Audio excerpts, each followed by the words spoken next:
mystical world where tales of wonder and fear await. If you're captivated by the mysteries we uncover, don't forget to hit that like button. Your support means everything. Now, sit back, relax, and get ready. Forbidden things are like fire. They illuminate the path for those who stay away, yet burn the hands of those who draw near. This phrase, believed to have originated from the nomadic Scythians in the 5th century BCE, opened the pages of Derya's research book. Since she began her study, Derya had pored over countless texts and encyclopedias, crafting an extensive roadmap for her journey. This project, in truth, belonged to both her and her twin brother, Denis, her ally and confidant. But life, as unpredictable as it is, had decided to separate them for a while. Just for a while, Derya would say. She refused to grieve, instead throwing herself into relentless searching and researching. Exactly 1 year ago, Istanbul had seen its first snowfall in years. Under the silence of white, only children roamed the streets. The new year coincided with the weekend, and if the snow continued, they could welcome it with serene views. Derya and Denis had planned to attend different parties that New Year's Eve, but had agreed to meet at midnight, as they did every year. Though the fraternal twins led separate lives, their bond was unbreakable. Denis, a magazine editor, was immersed in his demanding job, while Derya, an academic specializing in mythology, pursued a quieter, research-driven life. That New Year's Eve, Denis attended a special party hosted by his magazine. During the event, he encountered a fortune teller who invited him to draw a card from the deck. The card read Amazonian and depicted a cave painting. The fortune teller told Denis that the card held a sign for his future and would prove meaningful when the time came. Intrigued but skeptical, Denis tucked the card into his coat pocket. Meanwhile, Derya was spending a romantic evening with her new boyfriend. She saw no reason to join the crowds when they could enjoy a private celebration. At 11:30 p.m., both siblings' alarms chimed, reminding them to head home for their midnight rendezvous. From opposite ends of the city, they hailed taxis and began their snowy journeys. However, the relentless snowfall soon brought traffic to a standstill, forcing them to continue on foot. Denis was the first to call. "Lazy bones. Did you manage to leave your party?" he teased, out of breath. "And you?" Still clinging to those flashy socialites. Derya shot back, laughing. Despite the cold, their laughter echoed through the empty streets. "Where are you?" Derya asked. "By the mall." "You?" "Near the bus stops on the other side of the avenue." Both simultaneously had the same idea. "Let's run toward each other. We'll meet at the corner before midnight." And so they ran. Derya reached the meeting point first, her breath visible in the icy air. She waited, noticing the frost accumulating on her lashes. Time stretched uncomfortably. A deep chill, not from the snow, but from within, crept over her. Something was wrong, terribly wrong. The festive streets, adorned with New Year's decorations, seemed to dim in her eyes. She called Denis, but there was no answer. Panic rising, she ran toward the direction her brother was supposed to come from. She still had a few minutes to find him. She sprinted until her throat was dry, only to freeze in place at the sight ahead. A crowd gathered around a shattered car windshield. Her heart sank as she pushed through the bystanders and saw Denis lying motionless on the ground. Her trembling hands touched her brother's cold face, his still arms, desperately trying to will him back to life. It was then she noticed the card clenched in Denis's hand, now damp from snow and mud. Amazonian. The cave painting and the peculiar logo beneath remained intact. That single card unraveled a path Derya could not ignore. It had been a sign, one her brother had tried to decode. Determined to understand, Derya began to delve into the myths of the Amazons. The Scythians, also known as the legendary Amazons, were a nomadic people whose stories echoed through centuries. While ancient Greek mythology painted them as warrior women in a matriarchal society, historical evidence suggested something different. The Scythians were egalitarian, with women sharing equal roles in hunting, warfare, and governance alongside men. Greek myths, influenced by patriarchal lenses, exaggerated their legends into tales of manless, militant women. These women roamed vast lands, their strength and wisdom enabling the Scythians to thrive across Eurasia. Their myths hinted at extraordinary talents. Some spoke to spirits, others practiced magic, and a few were said to have the power to alter fate itself. Derya's research led her to countless locations, from excavations in Georgia to studies of nomadic tribes along the Black Sea.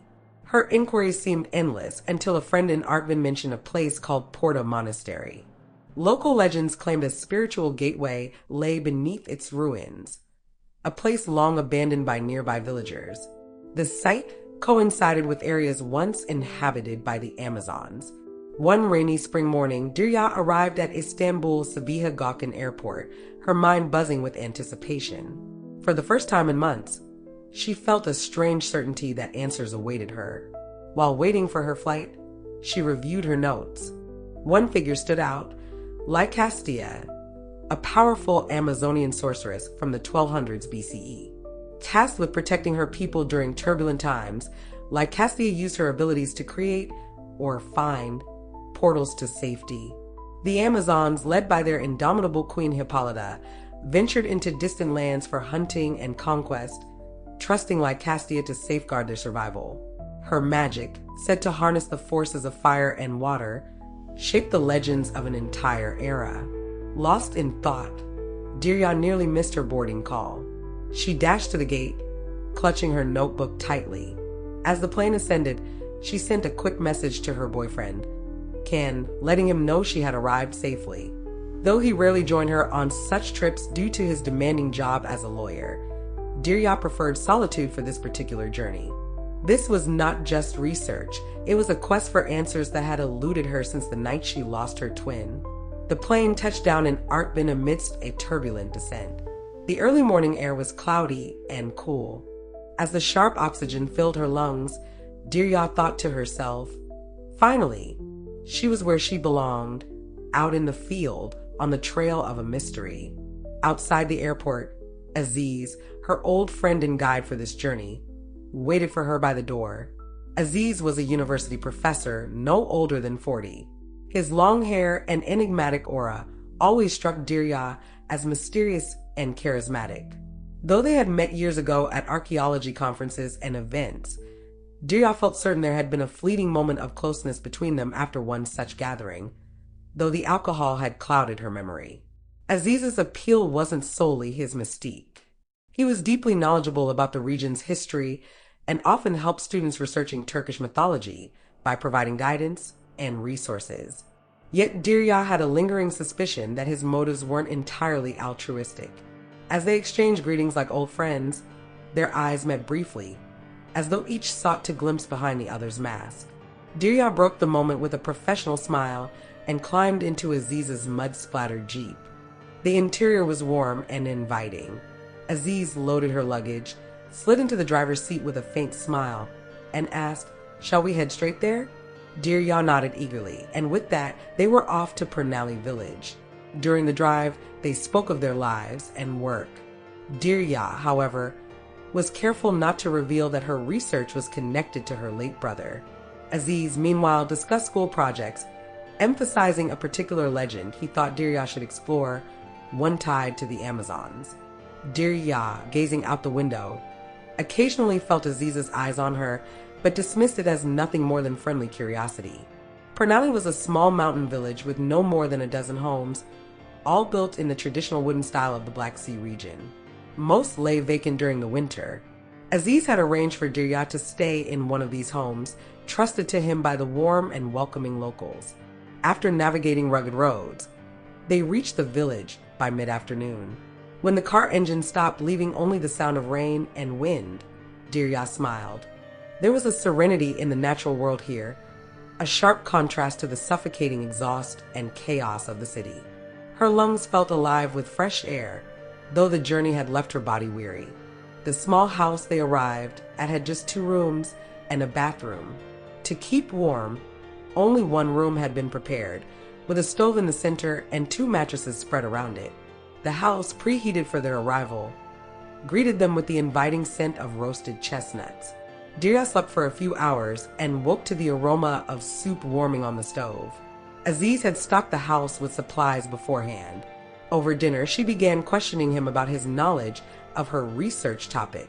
The Porta Monastery, she learned, was ancient but not old enough to date back to the era Derya was interested in. Built in the 6th century during the Georgian kingdom, it had served as a place for worship, retreat, and education. The name Porta, derived from Latin, meant door or gateway. Local legend imbued the monastery with mystical significance, with some believing it to be a symbolic sacred gate or spiritual passage. But the legend Derya pursued was not about the monastery itself, but rather a cave rumored to lie beneath it. Folklore suggested that medieval locals, fearful of the cave's supposed power as a portal, had built the monastery over it as a seal. Aziz dismissed such tales as myths, ungrounded in evidence.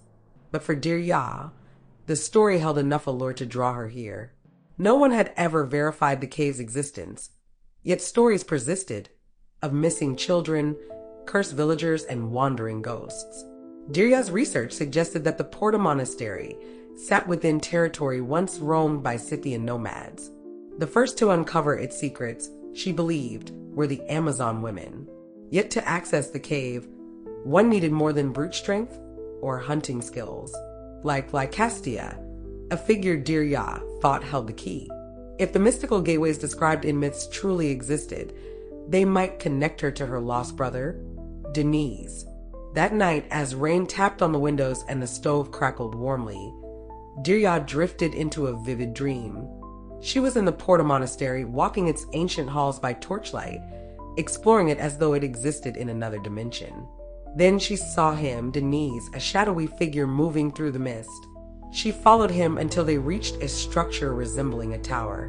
Much of it was buried underground, with only its uppermost portion visible, appearing to the untrained eye as nothing more than a simple stone gazebo. But Derya knew.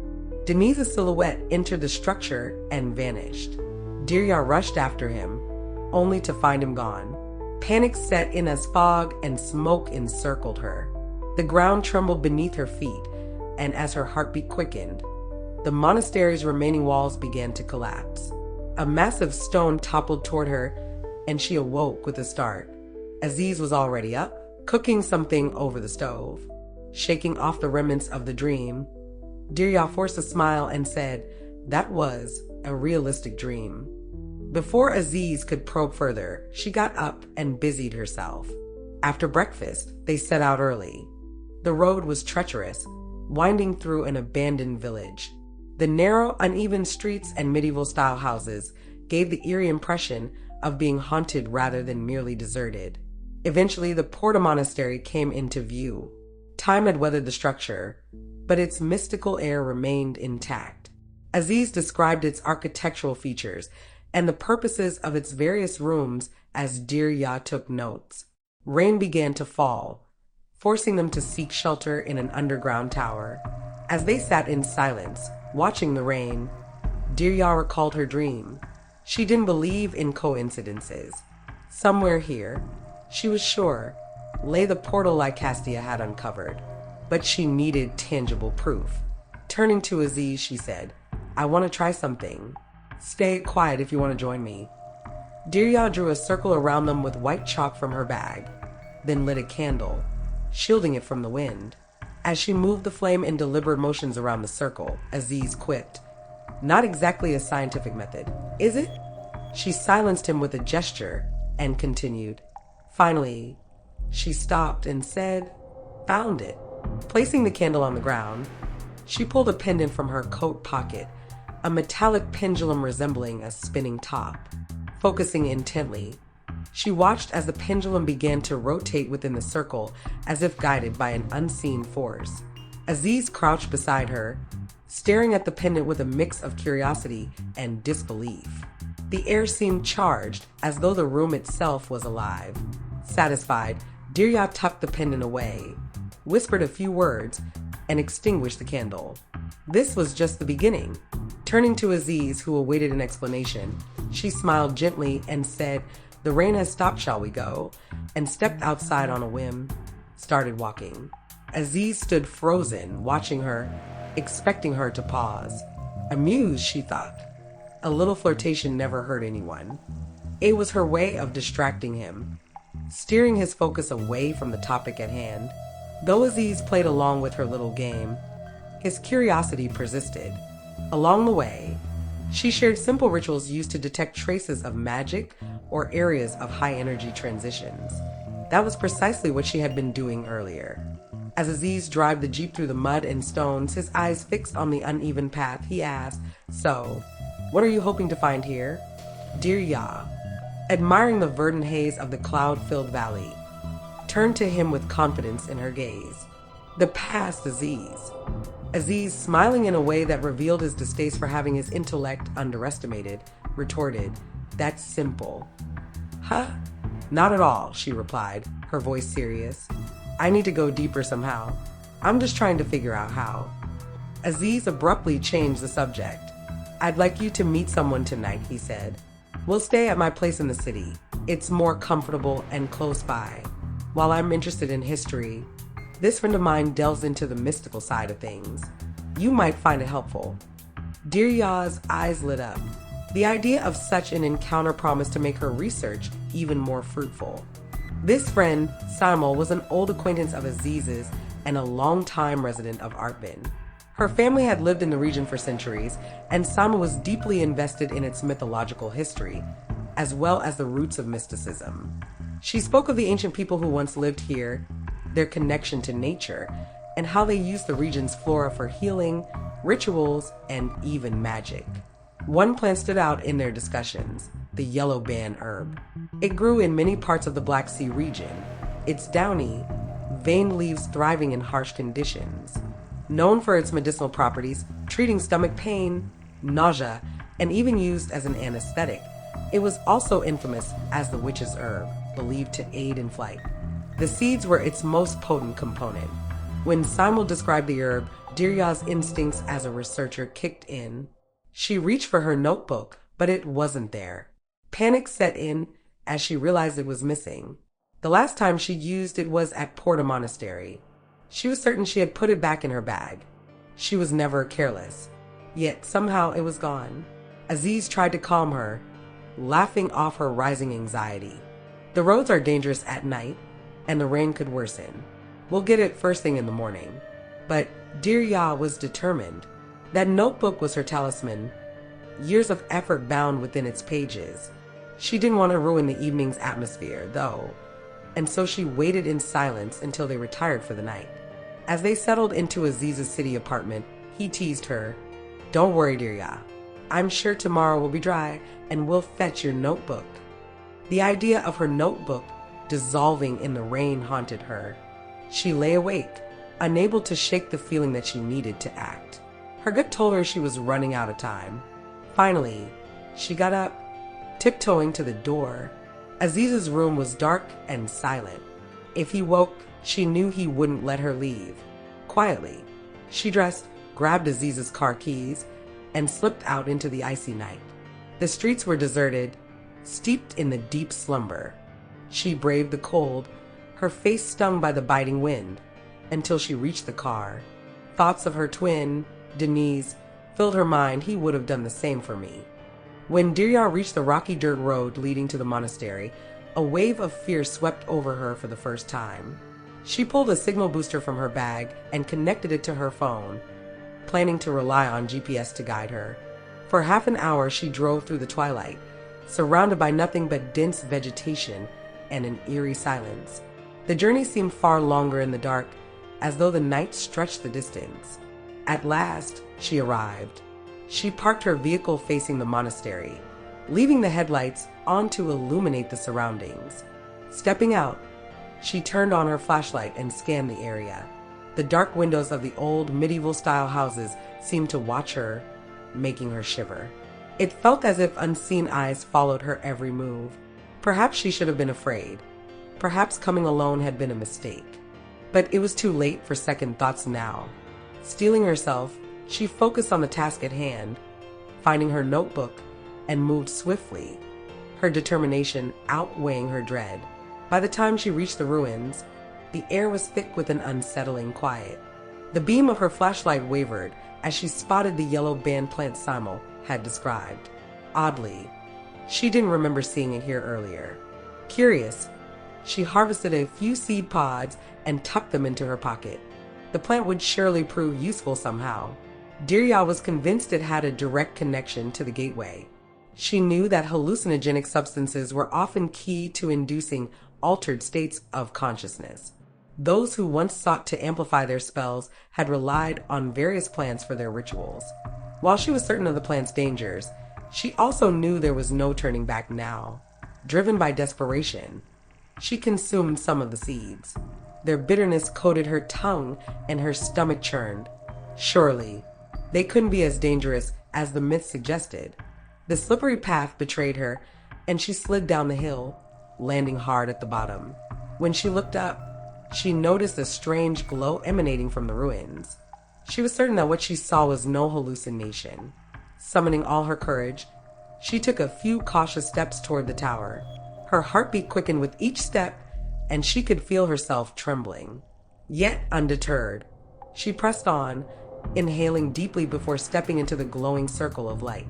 A shiver ran through her as she approached the source, a circle of shifting, iridescent light. The rain, wind, and even the sound of her own breath seemed to cease as she stepped inside the ring. Peering into the illuminated pit before her, she saw a tunnel spiraling deep into the earth, its walls shimmering like polished gemstones. The light fractured into brilliant colors that danced along the surface. This was no hallucination. Her heart pounded as she prepared to step inside. A shout stopped her in her tracks. Turning, she saw Aziz standing just outside the circle. Behind him, Simon emerged, her face grim and her hand gripping a gun.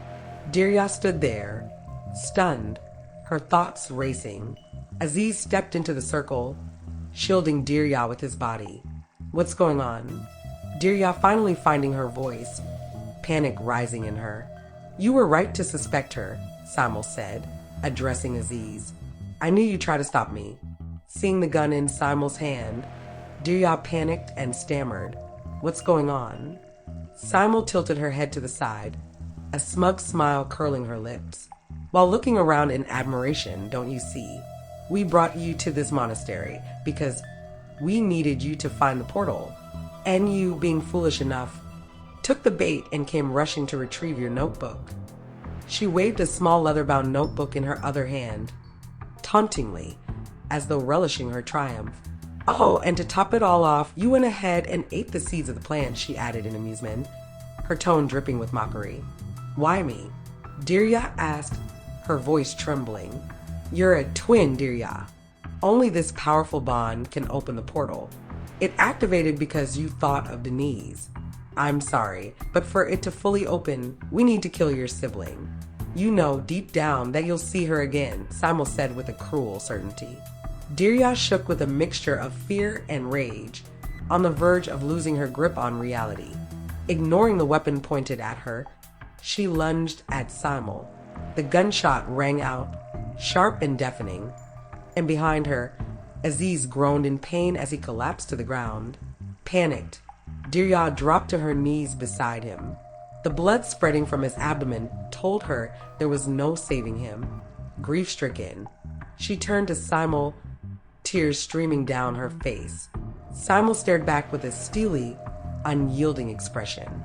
"I can't kill you, it would put the portal at risk. But I can kill him," she said with a sigh, as if it were merely an unfortunate necessity. "What do you want from me?" Derya sobbed, clutching Aziz's hand tightly. Simon stepped closer, standing at the very edge of the circle of light. Her voice was calm but laced with menace. "You're going to enter that pit and retrieve the stone for me. That's all. Of course, do that, and I'll help you find Denise. Refuse, and more will die." So, there was indeed a stone inside. Though the idea of helping this deranged woman repelled her, she knew she had no choice but to descend. Gripping the shimmering, pearl-like rocks, she stepped into the glow, which spread like powdered moonlight. The uneven ground of the wormhole proved treacherous, and she slipped, sliding downward for a time until she came to rest in a small, spherical chamber. In the center of the room floated a luminous pearl about the size of a plum, defying gravity and radiating a soft, mesmerizing light. The sight dazzled her, and as she stood, it felt as though the stone and her mind were connecting. She approached it cautiously, reached out, and clasped the pearl in her hand. This was her only chance. When she opened her eyes, she found herself in her room, lying on her bed. She stayed still in the darkness, catching her breath, her mind racing. Suddenly, her phone's alarm blared, startling her. She grabbed it, squinting at the screen. The date read December 31st. Somehow, she had managed to use the stone. The phone's date couldn't lie. Her heart leaped with hope as she hurriedly dialed her sister's number. The ringing seemed to stretch into eternity. But at last, a sleepy voice answered. Hearing Denise's voice, she broke into tears. As relief washed over her, she felt a strange weight pressing against her leg. Reaching into her pocket, she pulled out the pearl.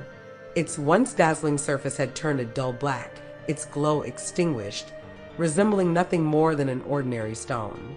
But this wasn't the end. It was only the beginning.